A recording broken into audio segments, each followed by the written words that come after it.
Assalamualaikum warahmatullahi wabarakatuh. Selamat petang pemirsa dimanapun Anda berada. Bersama saya Muhammad Husin. Hari ini jumpa kita pada topik tentang inovasi stasiun api ringan Sumatera Selatan untuk prospek usaha di tahun 2025 ini.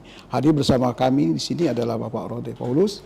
Dia adalah Kepala Balai Kereta Api Ringan Sumatera Selatan. Bukan Palembang, Sumatera Selatan. Baik, selamat datang Bapak Paulus. Ya, terima kasih Pak. Ya, silakan, makasih. Apa kabar Pak? Baik Pak, sehat semuanya. 2024 selesai, 2024 selesai, kemudian persiapan 2025. Sekarang sudah masuk 2025 Pak. Iya, baik. Kalau begitu Pak, saya ingin sampaikan, saya sebagai awal ya, apa rencana pengembangan RRT di tahun 2005, kemudian hasil evaluasi di 2004 lalu. Oke. Apakah ada sesuatu yang ajaib atau ada gimana sih? Baik, terima kasih Pak Husin. Ya. Saya menginformasikan yang pertama bahwa kegiatan pengoperasian LRT Sumatera Selatan itu dimulai tahun 2018 ya. 2018 ya, betul. Pada saat itu ada pengoperasian terbatas dalam rangka penyelenggaraan Asian Games. Betul. Secara utuh operasional itu di 2019. Nah, dari 2019 sampai dengan 2024 ini kurang lebih sudah 6 tahun ya. 6 tahun beroperasi LRT Sumatera Selatan. Kalau dilihat dari sisi penumpang, perkembangannya luar biasa Pak. Dari tahun 2019 itu masih penumpang hariannya masih sekitar 2000-an, 2.500. Posisi iya, sehari itu rata-rata 2.500. 2.500. Ya, saat ini di 2025 kemarin kita sudah 12.000 Pak. Sehari. 12.000 sehari. Jadi kita terus mengupayakan supaya LRT Sumatera Selatan ini terus digunakan, diminati oleh masyarakat Kota Palembang dan sekitarnya. Baik. Ya, harapannya ketika pembangunan LRT Sumatera Selatan ini kan untuk menjadi moda utama Pak, jadi backbone. Jadi artinya bahwa kegiatan masyarakat Kota Palembang dan sekitarnya untuk bertransportasi menggunakan angkutan umum itu adalah menggunakan LRT. Ya, betul. Ya, nanti angkutan-angkutannya lain juga sudah diintegrasikan. Baik. Sebelumnya kan banyak angkutan umum yang melalui di jalan yang sama rutenya LRT. Iya. Nah, setelah dioperasikan, kesepakatan pemerintah provinsi, kota bahwa LRT menjadi backbone, jadi moda utamanya, yang angkutan-angkutan yang lain kan menyesuaikan. Sekarang rutenya tidak berimpitan lagi. Jadi gitu. Apakah pergerakan lonjakan penumpang ini ada pengaruh dengan pengoperasian feeder-feeder itu Pak? Betul, salah satunya Pak. Salah satu feeder. Ya, jadi di feeder itu dioperasikan uji coba itu akhir tahun 2022. Ya. Full operasi itu di 2023. 2003. Yes. Kajiannya itu sebenarnya ada 17 koridor Pak, ada 17 rute ya. Untuk bisa meningkatkan integrasi atau layanan atau koneksi dengan kantong-kantong penumpang di sekitar stasiun LRT Sumatera Selatan. Ada 13 stasiun gitu Pak ya? Iya, kita punya 13 stasiun ya. Jadi kajiannya itu ada 17. Saat ini yang dioperasikan baru 7 Pak. 7 koridor. 7 koridor. 2 dilayani atau dianggarannya melalui pemerintah Kota Palembang. 5 melalui kami Pak. Ada sharing anggaran? Iya, bukan sharing. Jadi ya bagi-bagi siapa. Sebenarnya kita masih punya 17, masih ada 10 koridor lagi kan. Harapan kita ya pemerintah provinsi atau dari pihak ketiga mau memberikan layanan supaya peningkatan aksesibilitas kemudahan ke stasiun LRT Sumatera itu bisa tercapai. Jadi di tahun 2023 itu penumpang kita, jadi saya punya datanya. 12.000 sekian ini? Iya, ini kan 2024 Pak. Ya, jadi di tahun 2022 itu penumpang kita 3 juta. Iya. Dalam 1 tahun. 3 juta. Iya, terus di tahun 2023 setelah dioperasikan feeder itu jumping ke 4 juta, jadi hampir 30%. Ke 4 jutaan. Iya, jadi itu salah satunya. Itu posisi 2003? Iya, yang 2023 terakhir itu 4 juta. Itu salah satunya karena 30% penumpang LRT kita itu berasal dari feeder, Pak. Dari feeder. Ya, jadi memang ini juga salah satu inovasi, satu upaya gitu ya. Kalau idealnya memang membangun networknya lebih banyak kan. Jadi iya. sama seperti di Jakarta ada MRT yang fase 1, fase 2, terus ditambah koridor, ada KRL dan seterusnya. Kalau di kita kan hanya satu-satunya ini Pak. Iya. Ya, jadi satu lintasan saja, sehingga kalau tidak ada penghubung, integrasi dengan kantong-kantong penumpang di sekitarnya melalui feeder, ya pasti tidak akan optimal gitu. Betul. Ya walaupun sebenarnya tanpa feeder pun pertumbuhan penumpangnya tiap tahun bertambah terus, tapi tidak begitu signifikan ketika ada pengoperasian feeder. Ini juga terbukti Pak, bahwa feeder itu ternyata bisa mensupport pertumbuhan penumpang kita. Karena di tahun 2024 itu kita tidak ada penambahan koridor. Jadi tetap sama seperti tahun 2023. Jadi terakhir kemarin kita bisa mengangkut 4,38. Jadi naiknya 300.000. Tapi itu juga sudah luar biasa. Ini indikasi Pak. Indikasi itu bahwa peran serta feeder ini luar biasa. Betul Pak. Dan itu masih gratis saat ini Pak. Saat ini masih gratis. Belum ada niat untuk bayar Pak. Dari pemerintah pusat masih dari Kementerian Keuangan kemarin juga mendiskusikan nggak apa-apa. Jadi masih rugi kita ini. Itu kira. Iya, kan itu subsidi itu kan sebenarnya bukan rugi enggaknya gitu Pak ya. Ya pemerintah memberikan subsidi kepada masyarakat dengan berkurangnya biaya transportasinya itu kan sebenarnya juga sama saja sebenarnya. Kalau boleh tahu nih Pak, kan masyarakat kan tidak tahu, hanya menikmati feeder, dia tidak bayar. Kalau kita hitung biaya, cost-nya, kira-kira satu penumpang itu kalau naik feeder itu berapa duit ke stasiun itu? Supaya mereka, ternyata saya ini disubsidi kan? Iya betul. Kira-kira berapa lah kira-kira? Kalau estimasi ya. Kalau satu pengoperasian satu feeder, satu koridor feeder itu sekitar 2 sampai 2,5 M satu ini. Satu feeder. Ya, jadi kalau dengan melihat kapasitas angkut kita ini, ya sebenarnya bisa sampai 12 lebih 13 satu. Ya 10 ribuan lah Pak. 10 ribu. Iya. Kurang lebih. Tapi itu hitungannya masih kasar ya. Masih kasar. Artinya kan selama ini pemerintah menyiapkan satu orang 10.000 untuk naik itu. Iya betul. Dan ini informasi ini perlu diketahui oleh masyarakat. Iya betul. Begitu. Nah, ke depan dari 7 koridor ya, apakah ada di 2005 ini akan terjadi penambahan koridor-koridor baru? Iya, ada Pak rencananya. Rencananya di koridor apa aja Pak? Iya, jadi yang koridor yang sudah ada ini, yang tambahan Pak ya? Iya, ada tambahan. Salah satunya yang nanti berhubungan dengan stasiun Cinde Pak. Saya nggak begitu hafal, tapi ada satu yang rute yang berhubungan dengan stasiun Cinde. Iya. Jadi sebenarnya ada juga rencana kan di Kota Palembang itu ada pengoperasian BTS ya, bis-bis yang 3/4 itu. Iya betul. Nah itu juga rencananya karena sekarang load faktornya tidak optimal, itu mau digeser Pak. Digeser rutenya menjadi rute feeder yang 17 tadi. 17 tadi. Memang saya melihat sekarang hanya minibus ya. Iya minibus. Minibus dan saya lihat juga ada tadi Pak disebutkan tadi yang besar tadi kapasitas 35 tadi. Iya. Saya lihat kayak minibus itu ya. Iya. Itu bantu dari Kementerian Perhubungan juga Betul. itu. Ternyata itu tidak efektif untuk masuk dia. Akan dialihkan ke lokasi baru. Iya karena kadang modanya yang relatif agak besar. Bisa betul. Nah kalau yang feeder ini kan kecil Pak, jadi bisa masuk ke area sekolah, kampus, kampung segala macam, lebih fleksibel. Jadi itulah mungkin menyebabkan salah satunya kenapa. Tapi kalau feeder kita load faktornya luar biasa Pak. Sekarang udah rata-rata udah mendekati 100% semuanya. Iya, karena mungkin juga salah satunya gratis, terus terintegrasi dengan LRT itu juga. Betul. Kemarin kita juga sebenarnya sudah mulai mensosialisasikan bahwa memang ini pasti tidak seterusnya gratis. Pasti nanti di suatu saat pasti akan mulai berbayar, ada biaya. Tapi biaya pun juga kita akan terus koordinasikan Pak. Jadi artinya ada tarif integrasi. Jadi orang yang sudah naik feeder dengan berbayar, ketika naik LRT tarifnya berbeda, lebih murah dibandingkan dengan itu. Jadi memang tugas pemerintah itu memberikan pelayanan yang murah sebenarnya. Gitu. Kalau pernah ada semacam penelitian atau survei yang kita lakukan Pak secara internal dari sekian stasiun itu, stasiun mana yang padat Pak? Ya, dari 13 stasiun, 13 stasiun itu. ya kita ini ada 5 besarnya gitu Pak. Ya, ada Yang ranking. pertama ya dari daftar harian kita, Asrama Haji. Asrama Haji. Ya, terus stasiun Bumi Sriwijaya, Ya.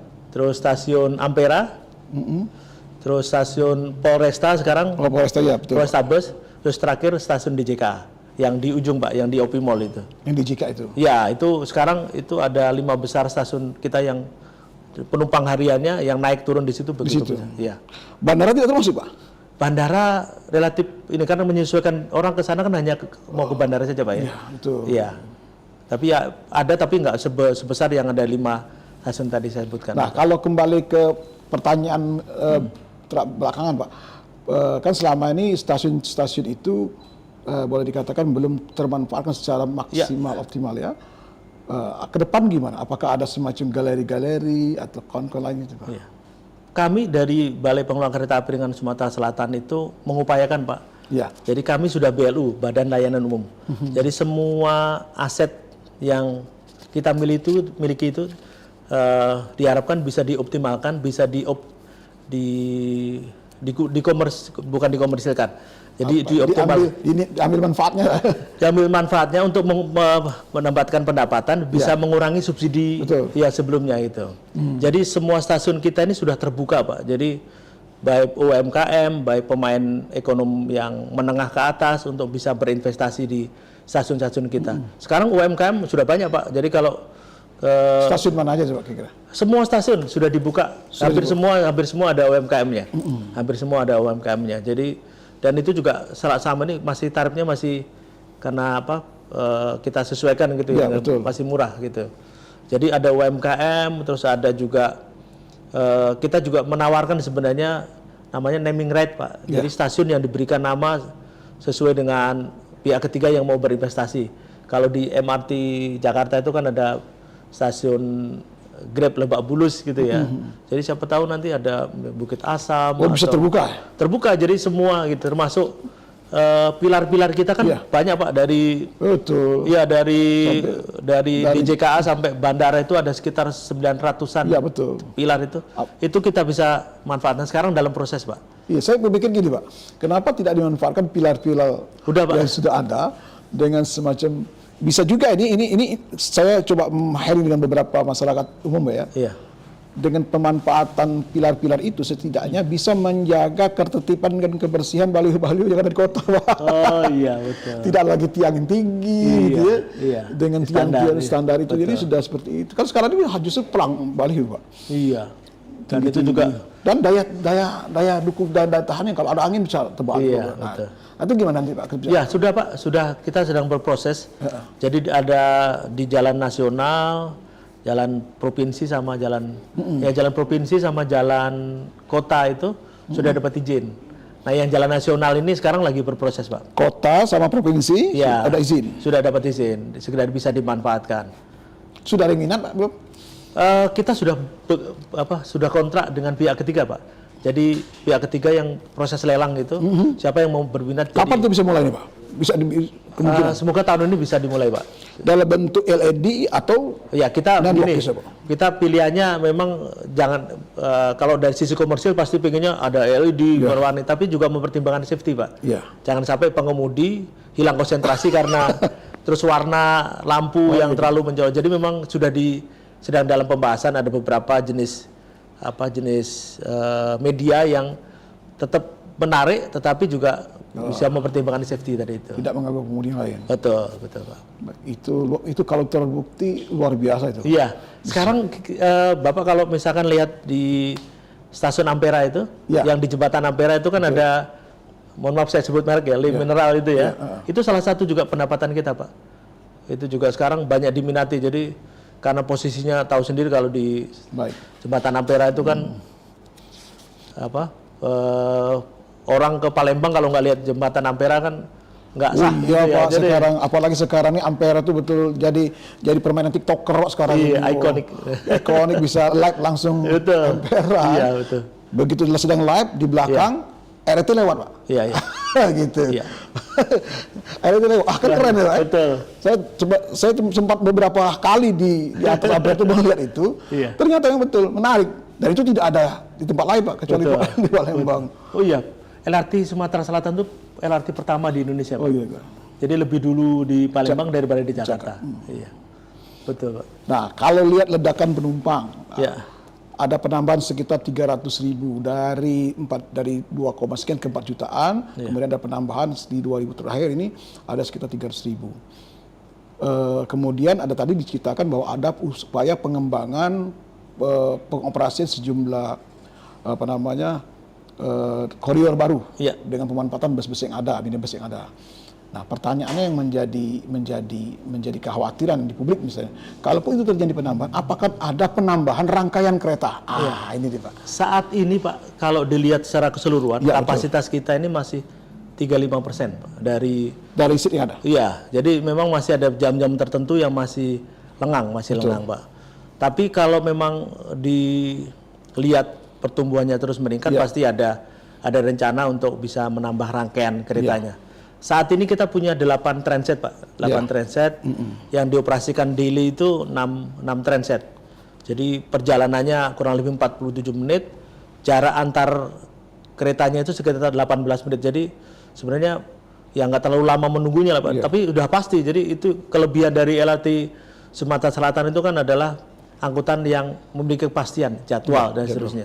Jadi kalau kita mau naik pesawat jam berapa, jam 9 gitu ya, kita bisa ngitung waktunya di setiap stasiun itu dipastikan sesuai dengan jadwal. On time performance kita itu hampir 100% Pak. Terpenuhi. Iya, jadi mendekati hanya main detik saja. Jadi bedanya antara jadwal dengan realisasi keretanya lewat itu. Nah, yang ada lagi, ini kita coba beberapa menangkap penilaian publik. Kalau LRT ini kan investasinya hampir 10 triliun ya. Iya. Ini kira-kira break-even point-nya kapan ya Pak? Perkiraan? Iya, kalau bicara mengenai pengembalian investasi, saya kurang begitu paham gitu Pak ya. Iya. Karena ada yang mengatakan rugi nih. Loh, iya pasti namanya di mana-mana kalau pembangunan infrastruktur itu kan kalau ngitung secara finansial pasti rugi, tetapi kan sebenarnya kan itu keuntungan kepada masyarakat gitu Pak. Nggak beda jauh dengan menggunakan subsidi pendidikan, subsidi beras, itu kan semua orang bisa menikmati. Jadi artinya bahwa bicara rugi tidaknya itu relatif gitu Pak. Jadi kalau dilihat dari sisi finansial pasti, tapi kalau sisi ekonomi ketika masyarakat dimudahkan dalam perjalanan, biaya transportasinya murah, uang itu ya bisa, misalkan sekarang taruhlah 4 juta orang melakukan perjalanan setiap tahun gitu ya, dikalikan orang yang merasa terbantu sekitar 10.000. Tarif kita sekarang masih murah Pak, jadi sehari PP gitu ya 10.000 kali 4 juta itu berapa? Jadi itulah sebenarnya keuntungan yang subsidi yang nyata yang diberikan pemerintah kepada. Iya. Jadi yang kita bisa lakukan adalah sekarang memastikan bahwa jumlah penumpang kita terus bertambah. Karena dari situlah kita juga dapat pendapatan dari tiket Pak ya. Nah, tiket itulah yang nanti dipakai untuk pengembalian biaya operasional. Walaupun memang masih banyak subsidi pemerintah Pak. Betul. Gitu. Kalau tadi Pak Lado ceritakan tentang ada jam-jam yang fixed season ya. Itu jam-jam berapa Pak? Ya, kalau melihat dari fluktuasi kita ini, kalau pagi itu pasti Pak, pagi itu antara jam 6 sampai jam setengah 8 itu cukup tinggi. Terus nanti agak flat gitu. Nah, mulai jam 11 sampai jam setengah 2 itu juga mulai tinggi lagi. Itu di weekday Pak ya, yang hari kerja. Terus nanti sore lagi dari mulai jam setengah 4 sampai jam 6 kurang lebih, sampai setengah 6 di sinilah. Setengah 6 itu juga sudah tinggi lagi. Habis itu setelah jam setengah 7, jam 7 itu udah mulai menurun. Tetapi kalau hari weekend itu nanti mulai itu jam 9 biasanya. Jam 9 itu naik terus rata gitu Pak. Nanti siang agak naik lagi, terus turunnya sedikit, rata flat itu sampai sore gitu. Itu kenapa Pak? Apakah karena pengen ada keinginan masyarakat ingin anak LRT lah liburan? Ya kan, betul. Kalau hari kerja itu kan pasti berkaitan dengan aktivitas Pak Iya, ya. betul. Orang sekolah, bekerja, itu kan pasti ada jam-jam Betul, yang keluar betul. makan siang bisa dan seterusnya. Iya. Kalau weekend kan memang tidak diatur jamnya. Iya. Jadi orang ya ngapain harus pagi-pagi Iya, naik betul. LRT, biasanya nanti setelah pengen jalan gitu gitu. Nah, hal yang menarik ini Pak, sekarang dulu kan image LRT Sumatera Selatan itu angkutan wisata gitu ya. Iya, betul. Iya, jadi datang, ini memang sampai sekarang masih masih ini, Pak. masih terbukti. Jadi pada saat Saya punya teman yang orang kita Palembang, kerja di Kalimantan, begitu libur, mau LRT. iya, di hari memang jumlah penumpang kita weekend dengan weekday itu di awal-awal tahun perbedaannya luar biasa. Tingginya weekend. Iya, tinggi weekend jauh sekali. Tapi sekarang Pak, ini sudah kalau data kami nih Ya, boleh. Nih, Pak. data kami data saya itu sebagai perbandingan di tahun 2022 itu yang weekend itu 10.000 penumpang per hari. 10.000. Yang weekday itu hanya 7.800. Ini weekday ya. Ya ini, jadi 5 hari kerja itu. Nah di tahun 2023 yang weekend itu 13.000, 13. yang weekday itu 10.000. Ini masih mendominasi weekend. Ya, nah di 2024 ini sekarang ada tren yang menarik Pak. Ya. Jumlah penumpang harian kita di weekend itu lebih kecil dibandingkan dengan tahun sebelumnya. Tapi yang weekday itu sekarang sudah 11,291. Jadi artinya sekarang banyak masyarakat yang sudah merasakan manfaat dari menggunakan LRT, sudah sangat tergantung dengan LRT. Jadi ada di hari kerja itu banyak, karena mungkin saya melihat memang kemacetan, Betul. pas hujan gitu ya, biaya dan seterusnya, harus ada kepastian perjalanan. Apalagi kita punya banyak promo ini Pak, punya banyak jenis layanan itu. Seperti apa Pak nanti? Ya, jadi untuk Ini salah satu yang akan kita pakai di 2025 atau sudah? ya sudah ini, tapi tetap kita akan pertahankan. diteruskan. Nanti ada inovasi tambahan. Jadi tarif untuk yang pelajar itu sebulan hanya 25.000 Pak. Sebulan 25.000. Iya, dipakai sepuasnya.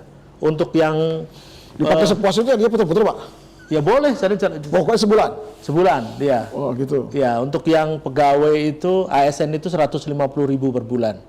Terus untuk yang lansia itu 50.000 sebulan. Terus untuk yang layanan umum itu kalau mau Kalau mau beli yang paket 1 bulan itu 175.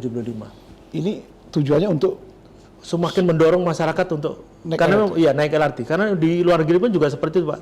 Jadi kalau belinya paket itu akan lebih murah gitu. dan duitnya terkontrol juga. Iya, terkontrol. Terus kita juga punya database, Pak. Database, betul. Database dari pengguna itu Ya. juga penting. Jadi kami bisa bisa sering komunikasi, terus bisa menghandle keinginannya nanti seperti apa. Pola kerjanya itu kan dari kartunya itu bisa kelihatan itu kan. Itu sebenarnya hal yang menarik buat kita, hal yang bisa membuat bahan evaluasi improve gitu ya. Misalkan, oh ini jumlah penumpang pelajar kita kok menurun, ini ada apa ini gitu misalnya. Bisa dilihat dari itu. Jadi penggunaan kok kenapa yang ASN dulu kan memang ada kebijakan dari Pemprov wajib ya itu. Tanpa kendaraan pribadi ya. Ya, yang kami lakukan itu terus didorong gitu karena ya yang bisa memulai, yang bisa diatur awalnya dari yang ASN kan Pak. Betul. Ada aturan kepegawaian. Ya memang dilematis ya, kalau harus dipaksa naik LRT. Betul. Meninggalkan kendaraan pribadi yang nyaman pasti ada konsekuensi, ada ketidaknyamanan. Tapi itu pilihan yang harus segera diambil, Pak.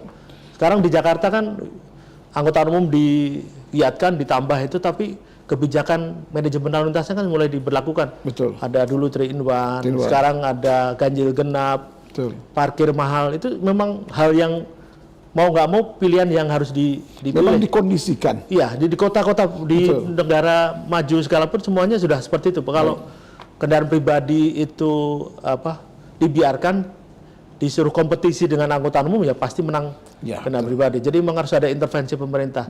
Supaya tadi kalau kendaraan pribadi kan ya harusnya memang private, harusnya lebih diutamakan untuk kendaraan angkutan umum kan, Pak ya. Ya karena dia pakai kapasitas besar, terus mengangkut lebih banyak, jadi dampak ke lalu lintasnya juga lebih. Betul. Kalau boleh tahu rujukan kita negara mana, Pak? untuk pelaksanaan LRT operasional, sehingga inovasi promo yang dilakukan untuk Ya kalau kota mungkin sudah banyak belajar sih Pak. Ya harapan kita kalau kota Palembang ini memang sampai sekarang masih belum pengaturan lalu lintas, manajemen kendaraan pribadi itu masih belum ada sampai saat ini di kota Palembangnya. Ya, baru didorong angkutan umumnya supaya lebih tinggi gitu. Jadi mungkin ketika pelayanan angkutan umumnya udah siap, udah kapasitas besar, mulai didorong untuk penggunaan pribadi ini. Ya kalau di Indonesia masih belum kita lihat, sebagian besar kota-kota kita masih relatif belum berhasil lah Pak ya. Iya. Kalau untuk rujukan negara Pak, kalau mau dilihat yang paling berhasil bagus ya Singapura. Singapura itu angkutan umumnya luar biasa. Jadi tapi kalau Singapura itu pasti ada intervensi Pak ya dari pemerintah. Pasti Pak. Di sana itu bayangin aja parkir mahal. Terus kepemilikan kendaraan pribadi itu dibatasi Pak. Parkir mahal, salah satunya Pak. Ya, yang sebenarnya Pak kebijakan yang paling menonjol di sana itu kuota kendaraan, jumlah kendaraan di sana. Oh iya. Ya, jadi di sana itu jumlah kendaraannya bisa dipastikan sampai kapanpun nilainya jumlahnya sama. Betul. Iya itu. Jadi kalau beli mobil itu pada masa berlakunya 10 tahun. Nah nanti kalau mau diperpanjang bayar lagi. Betul. Iya. Jadi kalau nggak diperpanjang ya harus dibuang. Artinya keberhasilan mass transportation di kita Pak ya, secara umum memang harus tidak mau harus ada intervensi pemerintah, terutama dari kebijakan lalu lintas dan faktor pendukung yang lainnya. Tanpa itu, mungkin seperti ini akan terjadi. Tapi di Singapura bagusnya ini Pak, karena memang masalah budget juga ada masalah Pak ya mereka ya. Jadi pembangunan infrastruktur angkutan umumnya luar biasa Pak. Betul. Itu dia. Jadi LRT, MRT, bis di mana-mana. Kalau misalkan radius setahu saya ini ya, nggak sampai 400 meter atau di bawah 200 meter itu kalau kita bisa menemukan stasiun, bisa menemukan halte dan seterusnya. Dan biaya murah gitu. Baik. Sebelum kalau ada pengembangan ini kita tadi bincang-bincang sebelum kita tampil Pak ya, tentang ada kemungkinan ini informasi untuk mahasiswa Unsri ini Pak. Iya. Kaitannya pengembangan. Mungkin tidak LRT kita dinas Kementerian Perhubungan untuk melakukan pengembangan jalur jarak jauh dari Palembang menuju kampus Unsri. So kami pernah diskusi dengan waktu itu rektornya masih dijawab Pak Anies Sagap ya. Bahkan beliau sudah menunjukkan semacam master plan-nya, bagaimana kereta api cepat, kereta api ringan itu tembus ke kampus, putaran kayak putaran Sembangi, dan luar biasa. Dengan captive market-nya itu 17.000 sampai 20.000 mahasiswa yang bisa PP. Nah, apakah LRT juga punya kebijakan ke situ, atau kalaupun memang terbatas dari sisi investasi juga akan mengandung swasta, atau gimana Pak? Silakan. Iya. Sebenarnya kami sepakat Pak bahwa setuju nih Pak ya? Sangat setuju kalau pelayanan kita itu diintegrasikan dengan pelayanan-pelayanan yang khusus gitu. Ini sebagai contoh yang kalau success story kita di stasiun Polresta itu kan dekat dengan wilayah kampus Pak ya. Betul. Ya, itu juga setelah kita layani dengan feeder yang terintegrasi dengan masuk di kampus-kampus itu. Dulu stasiun Polresta itu pasti termasuk stasiun kecil, jadi tidak masuk 5 besar tadi itu. Betul. Nah setelah diberikan layanan feeder penghubung dengan kampus itu langsung menjadi 5 besar. Nah dengan area pelayanan LRT Sumatera Selatan yang membelah kota Palembang dari ujung ke ujung itu, nah kita tahu bahwa aktivitas mahasiswa yang ke Unsri Indralaya itu tadi 17.000 tadi ya. Kalau bisa dilayani dan terintegrasi dengan stasiun LRT kami siap Pak.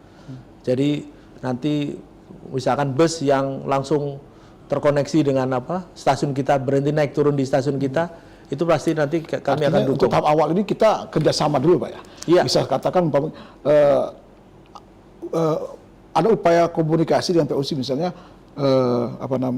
salah satu bus Unsri bisa parkir di stasiun kita atau feeder kita yang mendekatkan ke stasiun. Iya bisa Pak. Jadi kita bisa menyesuaikan. Jadi nanti kami harapkan nanti pemerintah kota, pemerintah provinsi gitu ya, bisa mengkomunikasikan gitu dengan terutama dengan layanan yang ada saat ini supaya ketika itu dioperasikan tidak ada masalah sosial itu Pak. Mungkin itu tantangan yang paling besarnya mungkin itu. Tantangan itu masalah sosial dalam tanda kutip lah Pak. Oh, iya.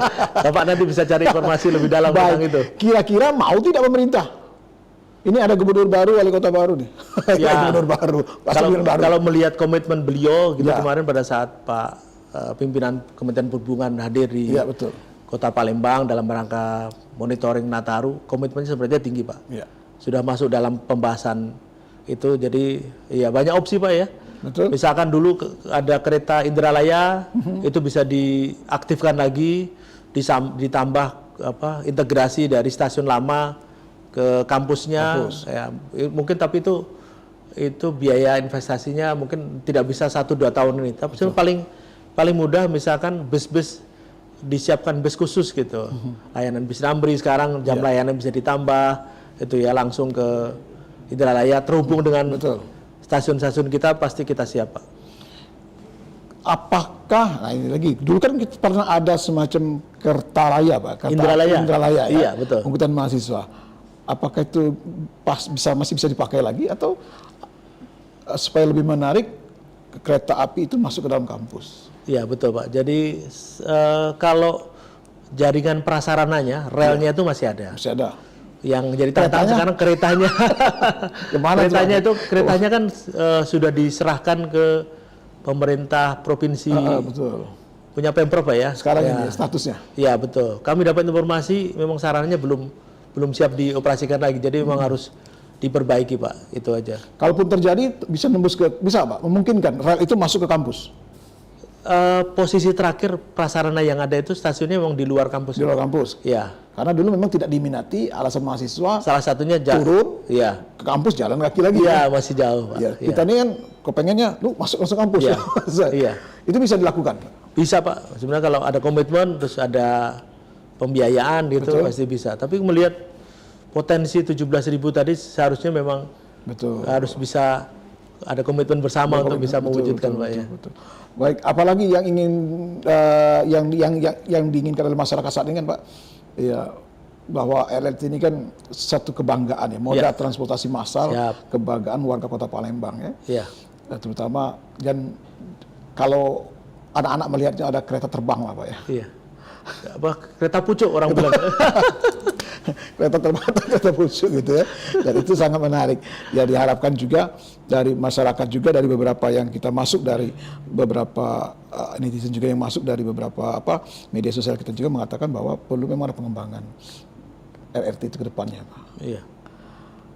Ya minimal inovasi-inovasi baru lagi di tahun 2005 ini sehingga masyarakat lebih nyaman, lebih menjadi pilihan utama untuk dalam transportasi massal. Istri saya saja, mohon maaf ini, tidak tahu ini di atau tidak, ke pasar 16 dari Mas Krebet naik feeder gratis Pak. Iya.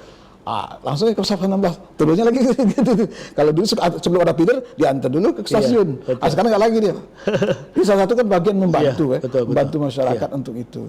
Nah apakah nanti akan ada penambahan feeder lagi di 2025 ini, baik yang berupa minibus maupun yang minibus engkel itu, besar kendaraan engkel itu, kemudian apakah ada upaya-upaya terobosan-terobosan terbaru lagi dari pengelola LRT Sumatera Selatan ini tahun 2025 ini Pak? Khususnya ini Pak, khususnya dalam konteks pemberdayaan UKM ke depannya. Apakah ada insentif-insentif yang lebih menguntungkan pelaku usaha sehingga bisa berbisnis lah di stasiun-stasiun seperti itu. Ini saya disiapkan oleh beliau. Silakan Pak. Iya, baik Pak. Jadi success story pengoperasian feeder itu kan kita sudah sepakat bahwa ini memang harus dilanjutkan. Ya. Jadi sepertinya sebuah keniscayaan kalau misalkan kita tidak tambah, kalau bicara supaya pengoperasian LRT Sumatera Selatan optimal, di samping kita terus meningkatkan layanan kita supaya tetap bagus, tetap nyaman, bersih, aman segala macam, feeder ini juga harus dipertahankan dan ditambah koridornya. Kalau tahun 2025 kami menginformasikan ada tambahan lagi dari kami Pak, 1. Terus nanti dari Dinas Perhubungan kemarin kami dapat informasi juga tambahan ada 1 lagi. Terus dari kebetulan ada unit pelaksana teknis dari Perhubungan Darat yang BPTD itu juga akan mengoperasikan lagi. Jadi kemungkinan bisa menambah 3 atau 4 lagi koridor baru Pak di tahun 2025. Belum tahu koridor mana aja Pak? Belum tahu nih. koridor di mana saja saya nggak begitu hafal, tapi ada tahun 2020 ada penambahan koridor. iya nanti akan ada dioperasikan. Jadi dengan penambahan 3 koridor itu diperkirakan capaiannya bisa sampai 5 juta. kalau melihat sekarang 30% Pak ya, dari 12.000 penumpang harian kita ini sekitar 3,5 sampai 4.000 kan naik apa? Naik feeder, yang awalnya dari feeder. Terus itu dari 7 koridor. Ya. Kalau 7 koridor sekitar 3.500. Kalau ditambah setengahnya lagi kan kurang lebih menjadi sekitar tambahan 2.000-an ya. 1.500 sampai 2.000. Nah, itu kalau kita lihat pertumbuhan kita ya, itu mungkin ya baru sampai sekitar 15.000-an lah, Pak. 15.000-an. 15.000-an per hari. Ya, kita upayakan di sana. Tapi sekali lagi memang ada faktor-faktor lain yang harus terus didorong gitu ya. Jadi misalkan hal yang kecil penting ini juga Pak, area di stasiun kita ini memang sangat masih terbatas Pak. Area untuk pejalan kaki, untuk pesepeda yang aman segala macam. Bahkan parkir drop off-nya aja masih kita di bahu jalan, Pak. Ya, ini juga tantangan itu. Jadi ada beberapa stasiun yang sudah bagus Pak, di asrama haji itu ya sudah ada ruang parkir tersendiri sama di rumah sakit Siti Fatimah ya. Ya, betul. Ya walaupun agak jauh tapi betul. Di DJKA itu dia terkoneksi dengan OP Mall gitu ya. Betul. Di Bumi Sriwijaya juga seperti itu. Betul. Ya, jadi ada area parkirnya. Jadi ya harapan kita semuanya bisa difasilitasi seperti itu. Itu memang di luar kemenangan kami sangat mengharap dari Pemprov, dari pemerintah kota bisa bersinergi gitu Pak, ya, bisa membangun tadi itu. Nah, ada 2 pertanyaan terakhir Pak yang saya sampaikan. Ada 2 pertanyaan ini muncul dari beberapa reaksi dari pembaca kita ya Pak. Satu kaitannya dengan ketersediaan pasokan energi listrik. Memang selama kita evaluasi dalam 1 tahun terakhir ini, baik kawan-kawan di lapangan juga memantau tidak ada lagi listrik mati dan tidak ada lagi kereta yang berhenti di tengah jalan. Seperti yang beberapa ya pas yang blackout itu, wah itu kami terkena dampaknya itu Pak. Itu kan. Nah, itu kan luar biasa. Saya lewat mati. Ya, bagi masyarakat yang tidak paham mungkin panik ya. Sebagai itu satu. Yang kedua dari sisi pengamanan Pak.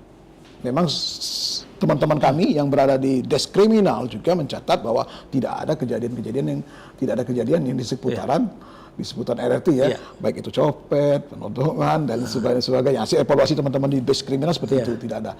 Nah, mungkin karena 2 hal ini kan berkaitan dengan kenyamanan dan kepercayaan, Pak. Apa yang harus Bapak lakukan sebagai pengelola RT Palembang ini, Pak?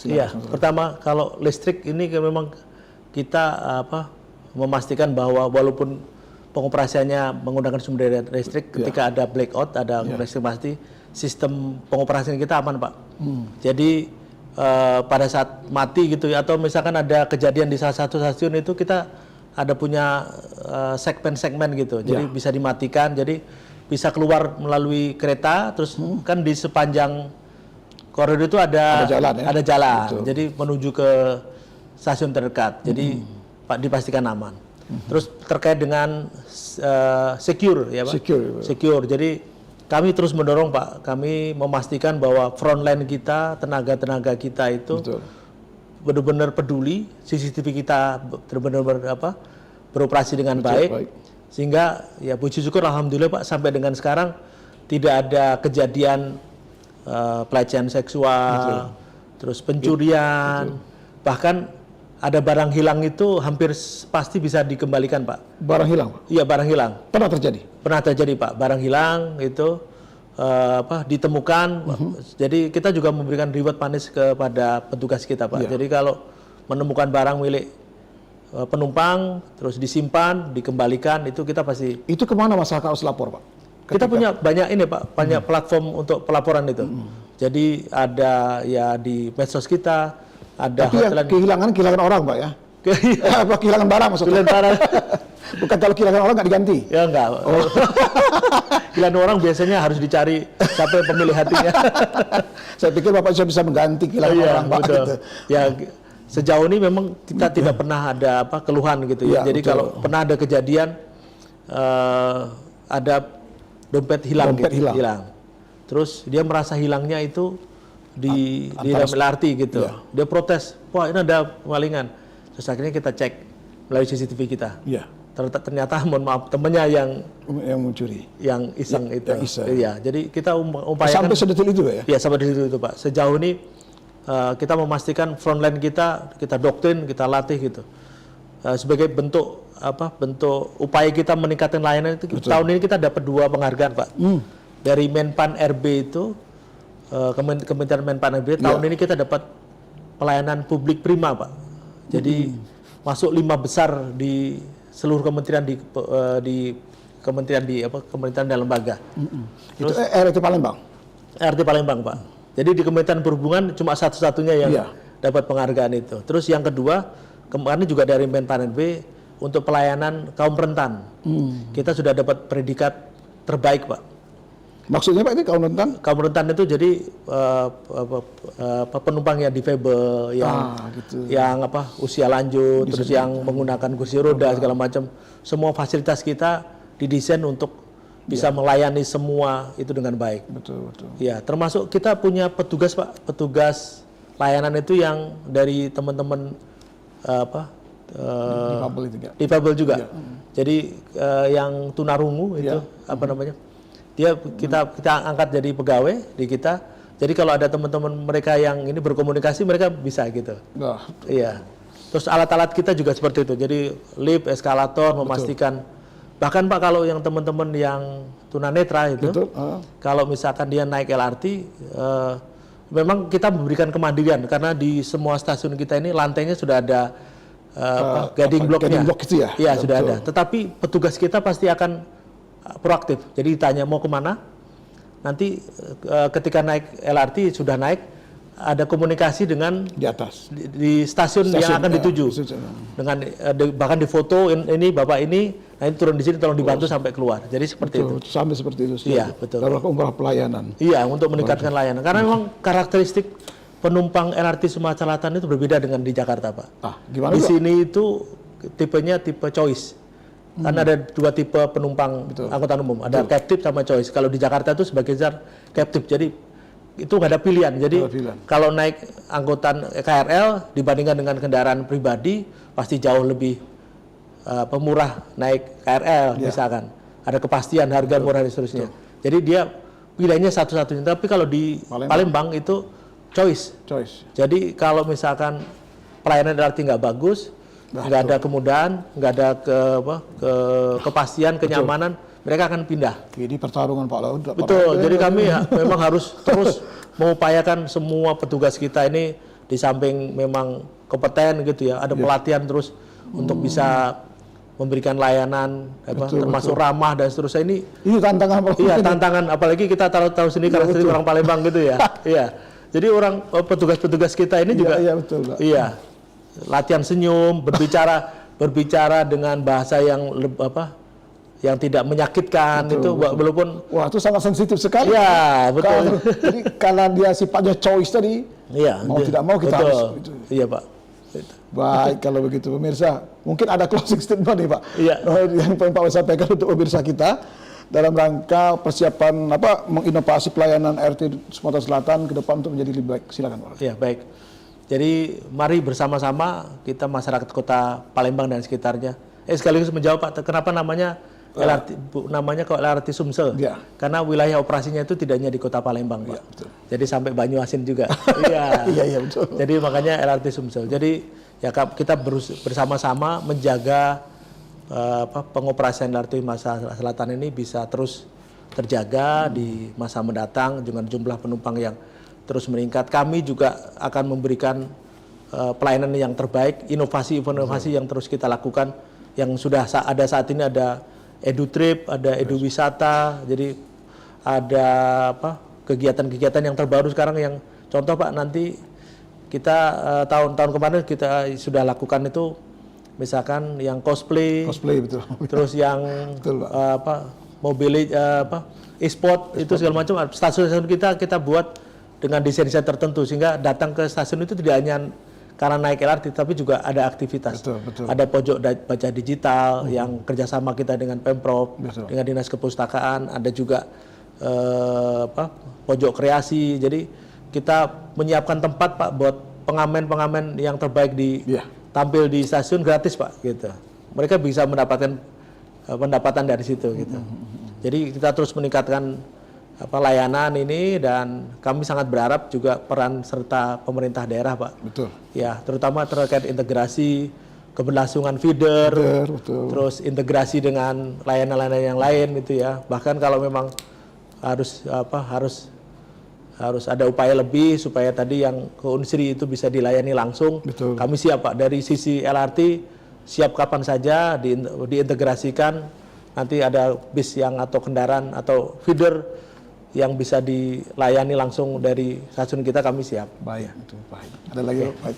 Pemirsa, kita simak bersama bahwa banyak peluang-peluang yang bisa dilakukan dalam rangka menjadikan kereta api ringan cepat ini, Sumatera Selatan ini menjadi transportasi massal utama bagi masyarakat Kota Palembang dan sekitarnya. Namun apalah daya kalau tidak ada dukungan dari semua pihak, termasuk pemerintah Provinsi Sumatera Selatan, pemerintah Kota Palembang, dan Banyuasin untuk terus mensupport kegiatan-kegiatan LRT ini seperti kebijakan untuk penambahan feeder dan lain sebagainya, sehingga apa yang kita inginkan bahwa LRT ini menjadi sarana transportasi massal yang menarik, tidak hanya menarik tapi juga aman dan tepat waktu. Mungkin ini saja pertemuan kita pada bincang kita sore hari ini. Mohon maaf Pak Rode, dan kami ucapkan terima kasih atas kedatangan studio. Saya yakin Pak Rode bisa untuk menjawab tantangan-tantangan di 2005 ini, dan target kita nanti kita jumpa lagi tahun depan atau nanti bulan depan Pak. Kita jumpa lagi. Saya mau lihat angka penambahan tiket ini menjadi 5 juta. Iya betul. 5 juta. Mudah-mudahan Pak ya. Amin. Kita jumpa, kita doa lagi, dan tentu dapat tiket gratis. Baik, terima kasih. Selamat sore. Assalamualaikum warahmatullahi wabarakatuh.